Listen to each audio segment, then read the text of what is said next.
I'm not the one to applaud. It's these people. I'm so excited that we have as many people from our childhoods still with us, still great. We're going to start with CiCi Koshnick, who is the puppeteer on Punky and His Pals. Say hi to CiCi. You are loved, CiCi. Do you see that? This is my very first time to face an audience. I was going to bring the stage with the curtain so I could do it the way I'm normally used to appearing, and that would be with a curtain in front of my face. I was all the characters that I am all the characters that you see in the cage. Punky and Porky and Simsalabim and Nervous, all those dear friends that we had such fun with on Punky and His Pals. So how did it start? How did Channel 12 approach you, and how did the show come about? Oh my gosh, that's a hard story. I always did puppet shows as a kid in backyard shows. It was just part of our playtime. And then a neighbor asked us to do a birthday party, and all of a sudden we had a little business going. They would pay us $6 if we'd come and do a show at a birthday party. And it just grew from there. And you know, it was always family, Gino.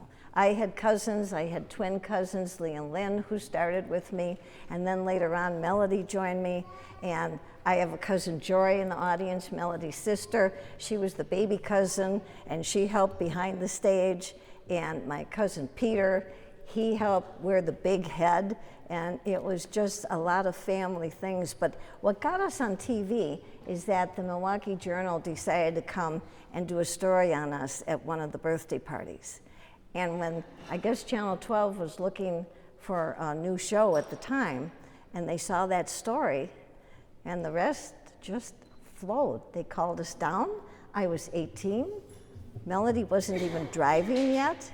And they put us on the air 5 days a week, Monday through Friday, Punky and His Pals. And it was live? Oh, it was live. It was black and white TV, as some of you may recall. And we couldn't tape, so we went down live every day. And we showed cartoons, Bugs Bunny and a few others, and Encyclopedia Britannica. And we just had such fun.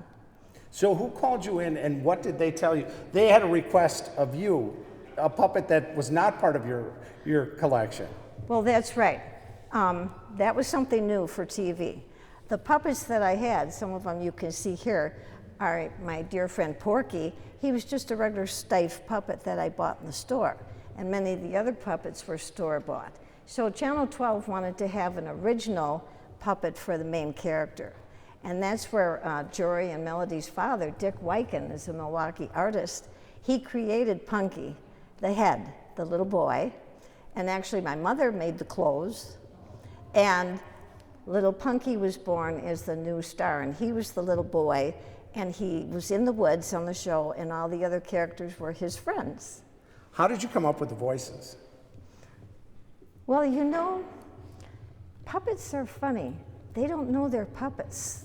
They're characters. And all you have to do is turn them loose, and they become their own personality. It's amazing. Well, and so many, you know, to create that many voices, you're very talented. Well, it's the puppets. They're talented. Well, I think it's more than the puppets. What was great fun, we had to switch. Oh, there's the Peter, my cousin Peter. He was Big Punky in the parade. All right, wait, I want to stop you there because we're going to talk about Big Punky. There was another Big Punky right here. Your husband Al was also Big Punky, but someone came up with the giant, your uncle came up with the giant head.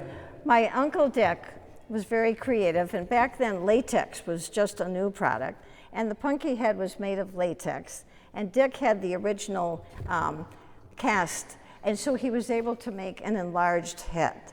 So that character over there with the tall black hat, that's Simsalabim. And Simsalabim did a magic trick on Punky, because when we did personal appearances, people couldn't see that tiny puppet. And so we came up with the idea that Simsalabim would do a trick, and lo and behold, Punky got big. And then at the end of the show, maybe some of you shook hands with Punky, I don't know. He would come out and go around and shake hands with everybody, and here Punky was in Boston store, and he got to sit on Santa's lap. Al, will you come up for a second? You have a great story about when you wore the punky head. I wish you come on up here and tell it. I think it's a great story.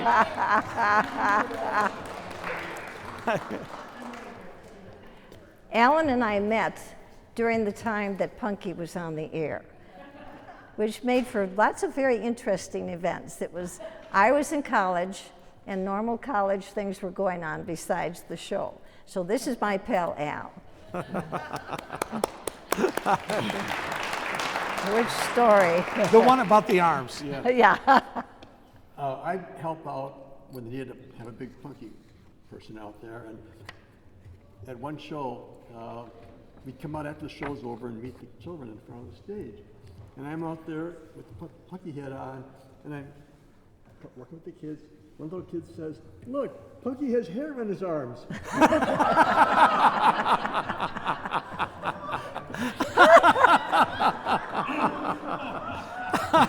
One of the many stories that happen.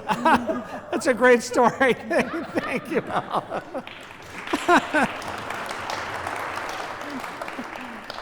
Yes, go ahead. It was a change for us. We always worked with audience participation when we did birthday parties. All the characters, that Chico would come up with pop the balloons, and then the kids would say, "There he is, there he is." And the sudden change to put us on TV, all of a sudden there we are in a studio with 2 cameramen and no children. And it was a big change for us. And then we'd announce that we're going to be at Boston store at Christmas time. And we'd say on the TV, "Boys and girls, come down and see us." And we got down to Boston store, we're setting up, all of a sudden we turn and look, kind of reminded me like tonight, as I saw you all come in. Melody and I said, "Oh my gosh, they're listening to us on TV. They're really here."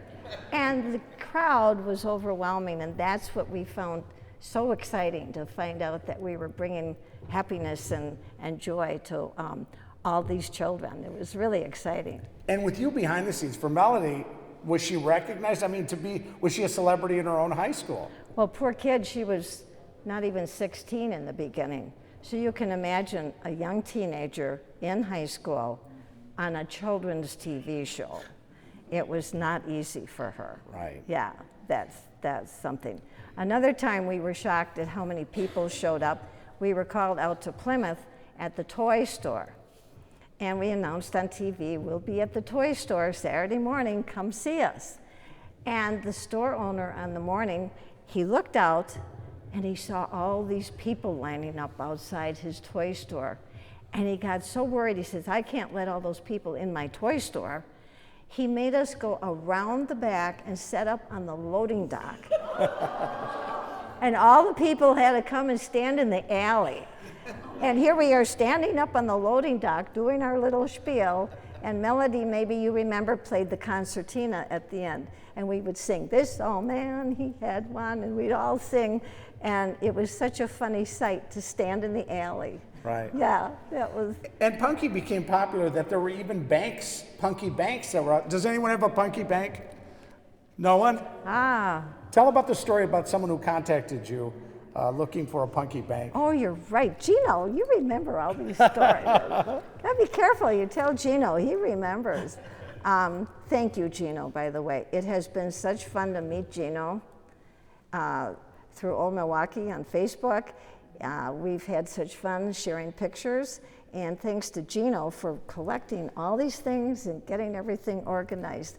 It's been such fun to relive Punky from way back in 1958. Wow.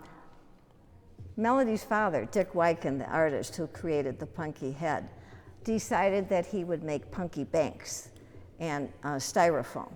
And so that became a thing to sell the Punky banks when we were at the Boston store in personal appearances. So you fast forward many years later, just last year or so, I got a letter from somebody who found me. You can Google people and find them, writes to me and tells me this story. He said, "Every Christmas, my mother tells this story, and I just have to find a Punky bank." The story is, His mother was a child at the time of Punky, and her brother was given $5, and he was supposed to go buy his sister a present. Well, on the way to go buy a Punky bank, her brother spent some money at the candy shop, and he didn't have enough money to buy the Punky bank. And so instead he bought his mother some other toy. And she was so disappointed, all she wanted. And so every Christmas he has to hear that story, that his uncle spent his money on the candy and she never got the Punky bank. So he wrote this long, long letter to me, please, I want to get my mom a Punky bank. And fortunately, I had one Punky bank left. And I mailed it to him, and he saved it, and he gave it to his mother on Christmas. Isn't that nice? Thank heavens for Googling and email and all this modern stuff that you can find one another. I saw a picture too of on the set doing commercials for La Rosa Pasta. Yeah. What products did you guys endorse? Did you do live commercials for them? Melody did Melody was the front person, as you know.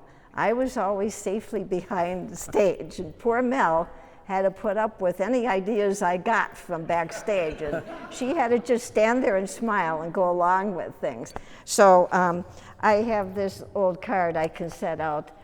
We were selling these macaroni. Yes. That was Spaceship. Okay. It's an odd combo, but. Jory has a favorite story. We had sold a lot of, we had a sponsor of Tinkerbell products. That was a big thing back then. And Jory was the little cousin, and she was just telling me when we did personal appearances at the Boss's store that she had a Tinkerbell outfit, and her parents let her come out in the audience, and she touched everybody with the Tinkerbell. I think our lights went off. We can see everyone, and we can hear you. That's all that matters. Oh, okay. So they were Tinkerbell products. And then I had one, maybe you don't know this one. I have one story he doesn't know. Some product decided they wanted an unknown person to sell their product, which was me, because nobody knew me. And I had to buy a cowboy shirt, and I had to come out and say my spiel for the commercial. We did everything live back then. And all I remember is that I had to come out and say, "All right, you varmints." And you know what? I can't remember what we were selling. That was the only time I had a personal appearance. Of all the puppets, which was your favorite? That's a tough one. They're listening. I know. In fact, I'm going to bring somebody over who you wanted to say hello to everyone.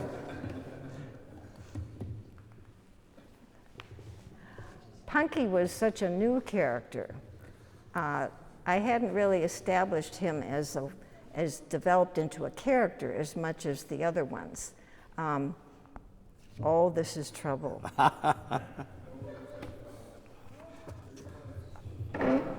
Do you remember this puppet?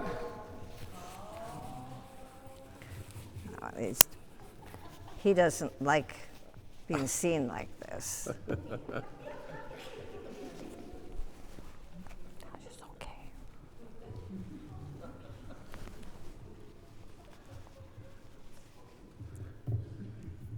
Dum da dum, da da da dum da dum.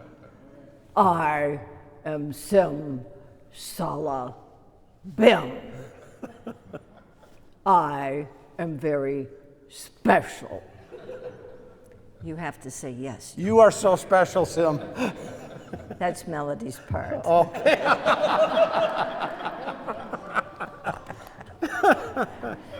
It's because of me that we had the big Punky.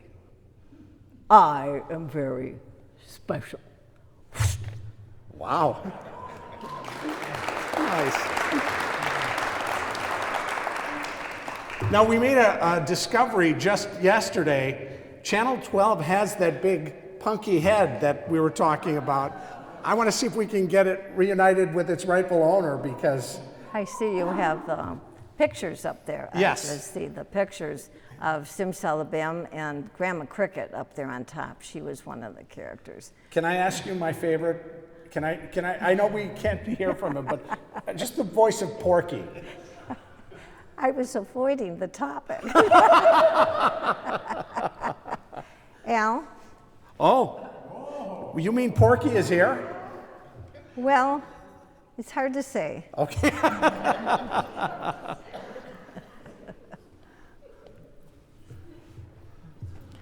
Who was the favorite character?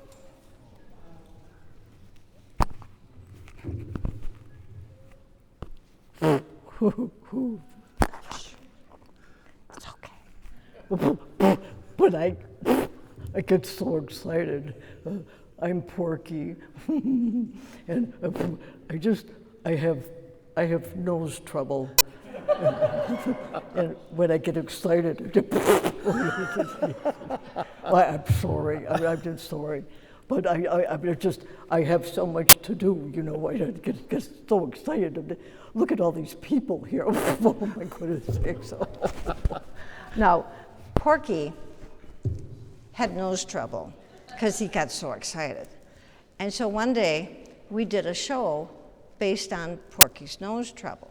And Grandma Cricket, that little sweet little cricket lady with the big eyes up there, she was always taking care of everybody. So Grandma Cricket came out with a handkerchief and helped Porky blow his nose. Said, there, Porky, it's okay. I was so embarrassed. Yes, I know. But so on the show, she's blowing his nose and saying that he needs handkerchiefs. And about 3 days later, in the mail, guess what we started to get? Handkerchiefs. That's when we realized people were really watching. And so what did we do with that? We had Grandma Cricket washing clothes. And she hung all the handkerchiefs up on the line on the stage. That's the simple kind of little human interest things we did. Well, once we hung the handkerchiefs, guess what happened? More handkerchiefs. That's great. It just rolled. So we just did simple little human interest things like that. And at the time, in 1958, that seemed to be what worked. You know what I love about you? The fact that you put the microphone in front of Porky. That shows you that these characters are real. Now, your family is here. I have family here. Yes, let me give you that mic.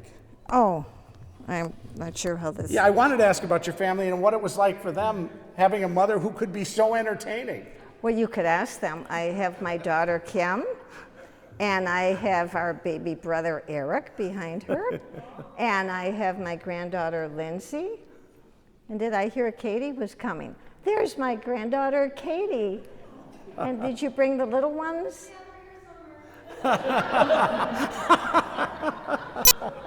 All of a sudden, like magic, we had 3 children. All of a sudden, we had 8 grandchildren. And all of a sudden, guess what? We have 4 great-grandchildren.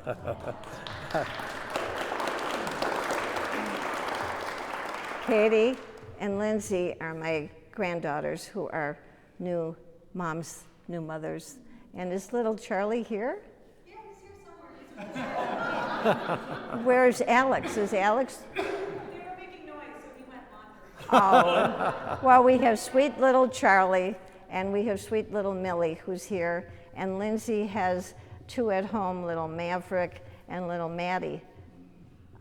So we have a whole new bunch of characters, shall we say. So did you do shows for them? Only one. Which generation? She's done all 3. Let's go with both. Let's start with the daughter and then the granddaughter. Me, all my birthday parties, and the kids all came because all the stars were right there at my puppet shows every birthday. Wow. I'll never forget it. I mean, It was kind of a norm in our house. The puppets and the babies were all kind of part of the same.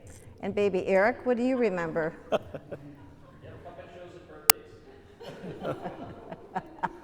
And your granddaughter? You said one show? Well, we had more growing up. I was like about our kids, the puppets came out a couple months ago. And my kids were losing it, like loved it. Never seen it. Right. It kind of going out. Yeah, we just introduced the two little boys are 3 years old. The Oh, two that's great great. grand. So they've just learned what's down in Grandma CiCi's basement. Yeah. I hate that we have limited time, but I do want to get to the fact that once Punky was over, that you went on to a show with Pops, and it was Pops and Punky, wasn't that it? Right, when the network shows were starting to come in, and they cut back our time, and I shared time with Pops. I'm sure you remember Pops and Roland Lester. That's actually So- his jacket. He sent me his jacket There we go. before he passed away, but that red jacket was Pops, and Pops actually even had the Three Stooges live in the studio with him at Channel. You remember? That's Oh, great. that's right, yeah. And so we worked together for a short time, and that was really funny because Pops was very, very funny. And he actually, now I was 18 at the time, and he had like a store set up, and so they got me to crawl inside the pickle barrel so that Punky and Porky could be sitting on the edge of the Porky. So Wait, that wasn't real? And in fact, Pops became so popular that cutout of him, that mask, was on potato chip boxes that you could buy around the city. So Pops was quite the celebrity. was And fun. unfortunately, he had to leave Milwaukee. His wife was sick and his son was sick. But I had some nice chats with him, and it was so nice of him, you know, to send that jacket. And as a boy, I was going to see him perform at Times Square at 76th and Capitol, and I wanted to bring him something. Yeah. I bought him a bow tie, and I have a picture of him on TV wearing that bow tie. So, Oh, okay. okay, so then after Pops, what happened? How did management deliver the bad news? Well, they just said that network programming was coming in, and so our show ended. But we were on the air for 5 years, and it was really amazing. 2 teenage kids, black and white TV, and going down live every day. Towards the end, we were actually able to videotape, so we would do 2 shows back to back. And then shortly after that, I learned about Channel 1036 and did a little bit over there with a little Tina puppet, but Miss Chris can tell you more about that. Right, on Children's Fair, yes. Yes. Well, I can't thank you enough. You know, I hope you can see how loved you are. You see it on the Old Milwaukee page. There's such an affection for what you did. I'm sorry Melody couldn't join us, but we have to give her a standing ovation. I'm just so that was happy to meet you. Thank you. Thank you.